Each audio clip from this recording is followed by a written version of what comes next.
మా ఇంట్లో కొంచెం శోధన పడింది. ఇదేం దేవా! ఏందిది మాకు సమస్య మీద సమస్య పడతా ఉంది. ఏందయ్యా! అని జెప్పి మేము ఆ రోజు ప్రార్థన చేసాము. అయినను అదైతే సమస్య తీరలేదు. శుక్రవారం సునీల్ ఫాస్టింగ్ ఉండి ప్రార్థన చేసాడు. శనివారం సాయంత్రానికి మా కుటుంబంలో శాంతి, సమాధానం నెలకొన్నది. దేవుడు చేసిన గొప్ప కార్యాన్ని బట్టి దేవుడికి వేలాదిగా కృతజ్ఞతాస్తుతులు చెల్లిస్తున్నాం. మీ అందరికీ నా వందనాలు. ఈ చిన్న సాక్ష్యం దేవుడు దీవించునుగాక. నేను మా నాన్న గురించి ఆపరేషన్ గురించి ప్రేయర్ చేయమన్నాను. కానీ ఆ సాక్ష్యం చెప్పలేదు. ఇప్పుడు మా నాన్న రికవర్ అయి ఉన్నాడు. నాకు ప్రేయర్ చేసే మీ అందరికీ వందనాలు. నాకు వినీత్ సార్ పర్సనల్‌గా కూడా ప్రేయర్ చేశారు. ఆ సార్‌కి కూడా వందనాలు చెల్లిస్తూ ఈ సాక్ష్యాన్ని ముగిస్తున్నాను. ఆమేన్. అందరికీ వందనాలండి. మా బాబు గురించి ప్రార్థన చేసిన మీ అందరికీ వందనాలు. గురువారం రోజు వాడికి నొప్పొచ్చింది. నొప్పొచ్చిన తర్వాత అది కొంచెం సరే ఏదో ఫుడ్ వల్ల గ్యాస్ ఫార్మ్ అయి ఉంటదేమో అనుకున్నాము. ఈవినింగ్ వరకు అలాగే ఉండింది. అయితే రాజపాలెంలో కొంచెం హాస్పిటల్ దగ్గరికి తీసుకెళ్ళిన తర్వాత వాళ్ళేందంటే స్కాన్ చేసిన తర్వాత వాళ్ళకి సరిగా తెలియలేదనేసి నెల్లూరులో స్కాన్ చేయమని రాశారు. సరే వెంటనే తీయమనేసరికి అప్పటికప్పటికల్లా మా బావగారు 7:30 నైట్ 7:30 అట్లాగా 8కి అట్లా తీసుకెళ్ళిపోయారు. తీసుకెళ్ళిపోయిన తర్వాత కొన్ని హాస్పిటల్స్ కూడా అప్పటికి క్లోజ్ అయ్యున్నాయి. అప్పుడు సరే ఒక 4, 5 హాస్పిటల్స్ తిరిగిన తర్వాత ఒక హాస్పిటల్‌కి తీసుకెళ్ళిన తర్వాత ఆళ్ళేందంటే స్కాన్ చేశారు. చేసిన తర్వాత ఇది అర్జెంట్‌గా ఆపరేషన్ చేయాల్సిందని అన్నారు. కానీ మాకేందంటే ఒక దగ్గర డిపెండ్ అవ్వలేక కానీ ఇంకొక 2, 3 చూడాలి అనుకున్నాము. అయినా గూడా ఇంకొక దగ్గర కూడా తీసుకెళ్ళాము. ఆ స్కాన్ చూసి చేయాలి అనేసి అన్నారు. అన్న తర్వాత సరే అనేసి ఇంకా మాకు మా ఆడబిడ్డకి డ్రెస్సింగ్ చేసే డాక్టర్ ప్రతిరోజు వస్తారండి. ఆయనేం చెప్పారంటే, "ఖచ్చితంగా ఇది చేయాల్సిందేనమ్మా. అది ఇప్పుడు ఒక కొన్ని రోజులు మెడిసిన్ ద్వారా మనం ఉంటుందిలే అని అనుకుంటే ఫ్యూచర్‌లో ఎప్పుడైనా గానీ ఆ పేగు అనేది కడుపులోనే పగిలిపోవచ్చు. దానివల్ల ఇంకా మేజర్ ప్రాబ్లమ్ అవుతుంది" అనేసన్నారు. సరే అనేసి ఇంక ఏఎన్ఎల్ హాస్పిటల్ అని వాళ్ళకి తెలిసిన వాళ్ళున్నారని చెప్పేసి ప్రిఫర్ చేశారు. చేశాక అది మేము మార్నింగ్ అది చెప్పారు. మార్నింగ్ చెప్పిన తర్వాత ఈవినింగ్ అంటే గురువారం రోజు సాయంత్రానికల్లా తీసుకెళ్ళిపోయాము. శుక్రవారం రోజు సాయంత్రంకి 4 కల్లా తీసుకెళ్ళిపోయాము. తీసుకెళ్ళిన తర్వాత 4కి అక్కడికి ఎళ్ళిన తర్వాత 5:30కి డాక్టర్‌ని కన్సల్ట్ అయ్యాము. అయిన తర్వాత మేడం కూడా చెప్పారు. ఇది పేగు దగ్గర ఇన్ఫెక్షన్ అయింది. లేదు అక్కడ గడ్డగా ఉండేది అర్థం కాలేదు. కానీ సిటీ స్కాన్ చేస్తాను అని చెప్పేసి రాసారు మేడము. రాసిన తర్వాత ఇంక వాళ్ళది ఇన్ఫెక్షనేను ఖచ్చితంగా చేయాల్సిందే అనేసి మ్యామ్ అని చెప్పారు డాక్టర్ గారు. సరే చెప్పిన తర్వాత సరే అడ్మిషన్ తీసేసుకున్నాము. తీసేసుకొని ఇంక నైట్ అంతా ఉండిపోయాము. అప్పటికి ప్రేయర్ చేసుకుంటూనే ఉన్నాము. వినీత్ తనకి ఇన్ఫార్మ్ చేస్తానే ఉన్నాను. అన్న ప్రేయర్‌లో పెట్టాడు. మీరందరూ ప్రేయర్ చేశారు. అప్పటికప్పటికే డాక్టర్స్ వీళ్ళందరూ నేను, మా ఆయన మాత్రమే హాస్పిటల్‌లో ఉన్నాము. మా బావగారు, మా అక్కగారు ఇంటికొచ్చారు. కొంచెం ఇంటి దగ్గర ప్రిపేర్ చేసుకొని రావాలి గదా! ఉదయానికల్లా అనేసి. మా అప్పటికి నేను ఉన్నాను. ప్రేయర్ చేసుకుంటా ఉన్నాను. అప్పటికప్పటికే నర్సులు వాళ్ళందరూ వచ్చి అర్జెంట్‌గా ఆపరేషన్ పెట్టాలన్నారు. నాకేం తెలియలేదు. భయమేసేసింది. ఇప్పటికిప్పటికే అనంటే ఏంది అనేసి. అని ప్రేయర్ చేసుకొని లేదని ఇంటికి ఫోన్ చేసిన తర్వాత కొంచెం గట్టిగా మాట్లాడాక ఉదయాన్నే 6కి పెడతామని చెప్పేసన్నారు. కొంచెం భయపెట్టేశారు హాస్పిటల్ వాళ్ళు గూడా. 6కి అన్నారు. అప్పుడు మళ్ళీ ఊపిరి పీల్చుకొని దేవుడా అనుకోని, సరే మేడం 6కి అయితే ఓకేను. మా వాళ్ళు రావాలని చెప్పాను. అన్నారు. సరే ఇంకా అంటారు నైట్ అంతా కునుకుపాటు లేదు. కొంచెం గూడా బిడ్డని పెట్టుకొని ప్రేయర్ చేసుకుంటానే ఉన్నాను. నైట్ అంతా అస్సలు కూర్చొనే ఉన్నాను. ప్రేయర్ చేసుకుంటానే ఉన్నాను. ఉదయాన్నే 6 కల్లా వచ్చారు. ప్రిపేర్ చేసేసారు. తీసుకెళ్లారు. 6:30 నుంచి 7:15 వరకు బాబుని థియేటర్‌లోకి తీసుకెళ్లారు. బాబుని థియేటర్‌లో ఆపరేషన్ డ్రెస్ చేశాక చాలా బాధపడ్డాం. 12 ఇయర్స్‌కి ఆపరేషన్ డ్రెస్ అయింది బిడ్డకి ఒంటి మీద అని. అయితే అంతే ఆ థియేటర్‌లోకెళ్ళాడు. ప్రేయర్ చేసుకుంటా నేను కూర్చొని చాలా బాధపడుతున్నాం. చేసేసాక మ్యామ్ తీసుకొచ్చి పేగు చూపించారు. కట్ చేసిన పేగు తీసుకొచ్చి చూపించారు. ఎంత బాధేసిందో. దేవుడు అనుకుని సక్సెస్ అయిందమ్మా, ఏం బాధపడలేదని చెప్పారు. బానే జరిగింది. అంత బానే ఉన్నాడు. ఇప్పుడు నిన్న సాయంత్రం తీసుకొచ్చాం. ఆపరేషన్ చేసిన తర్వాత శుక్రవారం రోజు శనివారం ఉదయాన్నే శుక్రవారం రోజు ఉదయాన్నే ఆపరేషన్ చేశారు. చేసిన తర్వాత ఆ ముందు రోజు అంతా మేము హాస్పిటల్‌లో ఉన్నాం కదా. చేసేసిన తర్వాత 10:30కి హాస్పిటల్ నుంచి బయలుదేరాం. నేను, మా ఆయన, మా చిన్న బాబు బయలుదేరి వస్తూ ఉన్నాము. వస్తూ ఉంటే రాజుపాలెం వచ్చాక ఇది తపాతోపు బ్రిడ్జి ఉంది కదా, ఆ బ్రిడ్జి దగ్గరికి వచ్చేసరికి అటు సైడ్ నుంచి మేము ఇప్పుడు రాజుపాలెం డౌన్ అవ్వాలి. నెల్లూరు నుంచి వచ్చేటప్పుడు తపాతోపు దగ్గర నుంచి రాజుపాలెం డౌన్ అవ్వాలి కదా, బ్రిడ్జి దగ్గర బైపాస్ దగ్గర. అక్కడ మేము ఇట్లాగా ఇటు వచ్చేసరికి ఇటు నుంచి కావలి సైడ్ నుంచి వస్తుంది కదా లారీలు, ఒకదాని తర్వాత ఒకటి వస్తూనే ఉన్నాయి. సరే అవి ఈయన ఏంటంటే బండి తిప్పేశాడు. అంటే క్రాస్ చేసేయచ్చులే, వెళ్ళిపోవచ్చు అని చెప్పి స్పీడ్గానే వస్తుంది. వచ్చేయచ్చు. ఒక్క ఫింగరు గ్యాప్తో మేము ప్రాణాల నుంచి బయటపడ్డాము. అంటే ఈయన స్పీడ్గా వచ్చేసాడు, అటు సైడ్ నుంచి స్పీడ్గా వచ్చేసింది లారీ. చాలా బాధపడ్డా. ఒకవేళ ఒక్క ఫింగర్ గ్యాప్ ఉంటుందేమో అంతేను. ఒక దిగాన్ని కొట్టేసింటే మాకు స్పాట్ డెడ్ అయిపోయి ఉండేవాళ్ళం మేమందరం. ఒక ప్యాసింజర్ ఉన్నారు, మా ఆయన, నేను, నా చిన్న కొడుకు. నలుగురు స్పాట్ డెడ్ అయిపోయి ఉండేవాళ్ళము.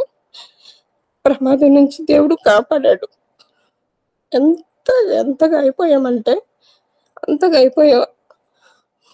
దేవుడికి నిజంగా వందనాలు, చాలా వందనాలు చెప్పుకున్నాను. ప్రార్థించిన మీ అందరికీ వందనాలు. బాబుని నేను సాయంత్రం డిశ్చార్జ్ తీసుకొచ్చేసాము. బాగానే ఉన్నాడు, అంతా బాగానే బాగానే నడుస్తున్నాడు. ప్రార్థించిన మీ అందరికీ వందనాలు. నా జీవితంలో చేసిన, నా కళ్ళతో చూసిన గొప్ప కార్యము. ప్రాణాలతో బయటపడ్డామండి. దేవునికి మహిమ కలుగును గాక. మా కుటుంబం గురించి ప్రార్థించిన మీ అందరికి వందనాలు. ఇంకనున్న బిడ్డలకి వస్తున్నా తండ్రి, ఇద్దరు బిడ్డలు ఒక్కొక్కరికి ఒక్కొక్కలాగా అయింది. ప్రార్థించండి మా కుటుంబం కోసం. అందరికీ వందనాలండి.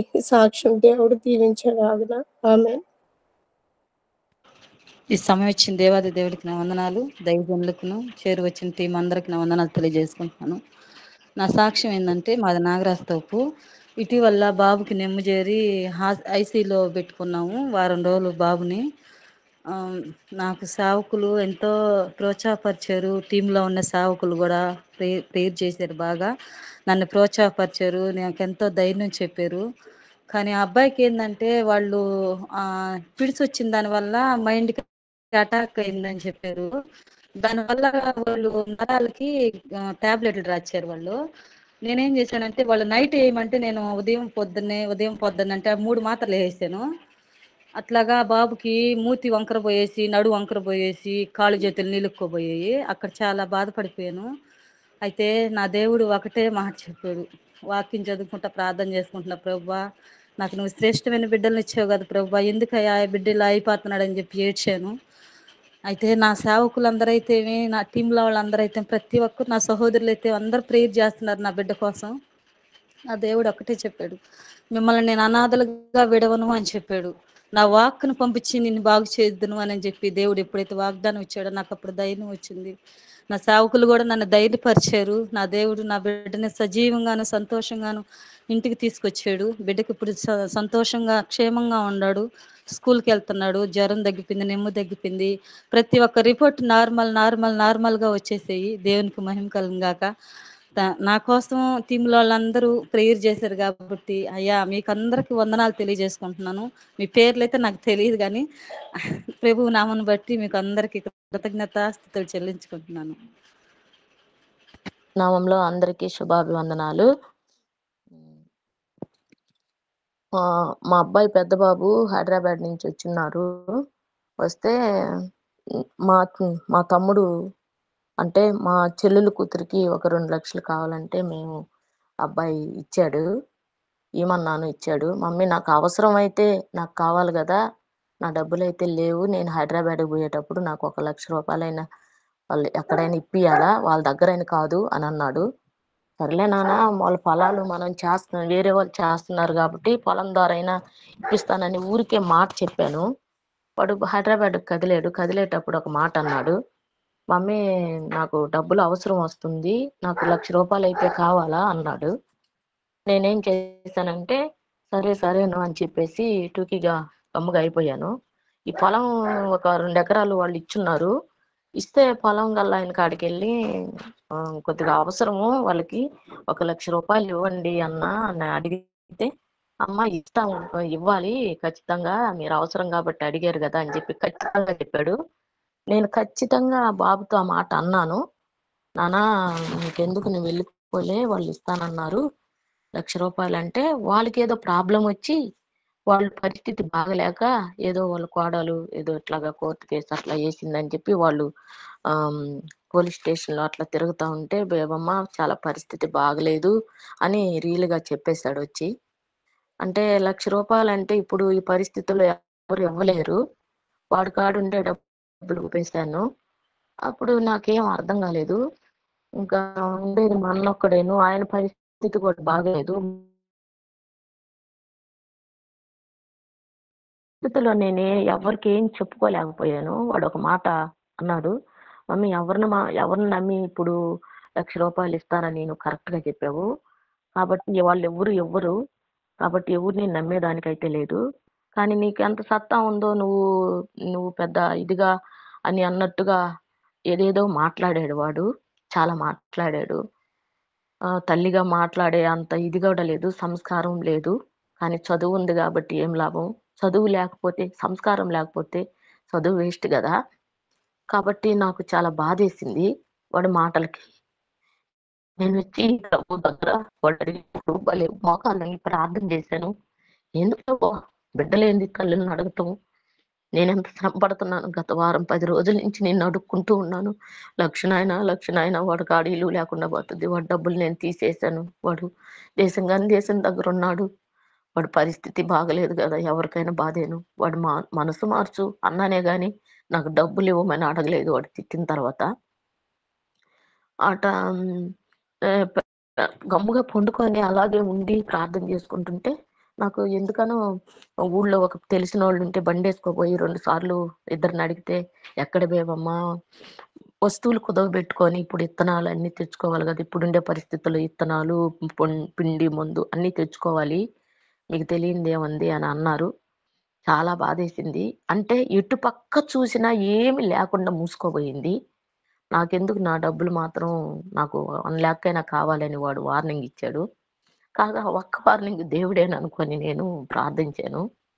అప్పుడు నాయన ఈ కష్టాల నుంచి కొద్దిగా విడుదల చేయి నాయన. బాధలు నేను తట్టుకోలేకపోతున్నాను ప్రభు అని చెప్పి పండుకొని దిగులు పడినప్పుడు. కానీ కష్టాల గురించి విజయం చేయించగల దేవుడు, ప్రతి ఒక్క విషయంలో తోడుగా ఉన్న దేవుడు, అన్నిటిలో దేవుడు తోడుగా ఉంటాడని నువ్వు నమ్ముతున్నావని నాకు ఒక స్వరం వినిపించింది. ఆ మాటకు నేనేమన్నానంటే, ఇక్కడ కూడా దేవుడి దగ్గర కూడా సహాయం కూడా లేదు అయిపోయింది. కానీ నాకొక్క చిన్న విశ్వాసం ఒకటుంది. ఎదురు చూస్తూ ఉన్నాను. ఉదయాన్నే ఎర్లీ మార్నింగ్ దోసేస్తూ స్తుతిస్తూనే ఉన్నాను. ఏం ప్రభువా! ఇది నాకు తట్టుకోలేకపోతున్నాను. వాడికి ఈరోజు టైం అయిపోయింది లాస్టు. ఈరోజు పంపియకపోతే నాకెలా ప్రభువా అన్నప్పుడు నాకొక ఫోన్ కాల్ వచ్చింది. వచ్చినప్పుడు నేను ఆ ఫోన్‌ని చూడలేదు. మళ్ళా చూసి ఆ అబ్బాయా అని చెప్పి గమ్ముగా పెట్టుకున్నాను. మళ్ళా వచ్చింది ఫోను. తీశాను. తీసి హలో అన్నాను. అనంగానే ఆహ్, అమ్మ మీరు డబ్బులు ఒక 1,00,000 మీరు అడుగున్నారు గుర్తుందా అని అన్నారు. నేను చాలా బాధపడ్డాను. నాకు ఆ మాట అనంగానే ఏడుపొచ్చింది. అడిగానన్నా. ఎందుకనమ్మా నాకు డబ్బులొచ్చినాయి. 1,00,000 తీసుకోపో అని అన్నారు. సరే సరే అని చెప్పి ఫోన్ పెట్టేసి నేరుగా వెళ్ళిపోయి దేవుడు దగ్గరకు పోయి మా కళ్ళకి ప్రార్థన చేశాను. అయ్యా నువ్వు ఉండవు, నీ గొప్ప మనసుకు వందనాలు అంటే ఇంటికి ఫోన్ చేసి వాళ్ళే ఇస్తానన్నారంటే దేవుడు వాళ్ళతో మాట్లాడారు. నాకు సహాయం చేసిన కుటుంబాన్ని, వారిని, వారి బిడ్డల్ని నిత్యము మీరు ప్రార్థనలో పెట్టండి. నా గురించైనా కాకపోయినా వాళ్ళకి ఆ మనసు తెలీదు. వాళ్ళకిచ్చే మనసు కూడా తెలీదు. వాళ్ళు ఏ బాధల్లో ఉండారో. ఒక్కసారి వచ్చి ఒక్క ఫోన్ చేసి ఇప్పుడు ఈ సమయంలో 1,00,000 ఇస్తానన్నారంటే నేను చెప్పుకోలేను. ఆయనకే చెప్పుకున్నాను. అంతే వెంటనే ఎవరికి చేయాలా? ఎవరికి కొట్టాలా చెప్పండి. నేను అంటే ఎవరికొద్దు పెద్ద బాబుకి కొట్టేసేయండి అంటే వెంటనే అప్పటికప్పుడే ₹1,00,000 వాడు కొట్టాడు. Early morning 8 time. అప్పుడు వెంటనే వాడు ఆ నిద్రలో మెసేజ్ చూసి మమ్మీ ఇప్పుడేంది నిన్నంతా అయిపోయింది కదా, అసలేంది ఎక్కడి నుంచి వచ్చినారంటే నేను ఒకటే మాట అన్నాను, అది దేవుడు మహిమేరా నాకైతే తెలియదని చెప్పి పెట్టేశాను. నిజంగా దేవుడు ఉన్నాడండి, గొప్ప దేవుడు. ఆయనకి ఆ దేవాతి దేవునికి మహిమే కలుగును గాక. మీ అందరికి వందనాలు. ప్రార్థన మా కుటుంబం గురించి చేయమని ప్రతి ఒక్కరిని పేరు పేరు వరుస పెడుతూ అధ్యక్ష పదవులు చేసిన అందరికీ వందనాలు, స్తుతులు, స్తోత్రాలు చెప్పుకుంటూ కొద్ది మనవులు కొద్ది సాక్ష్యం దేవుడు దీవించును గాక. ఆమెన్. Thank you sir.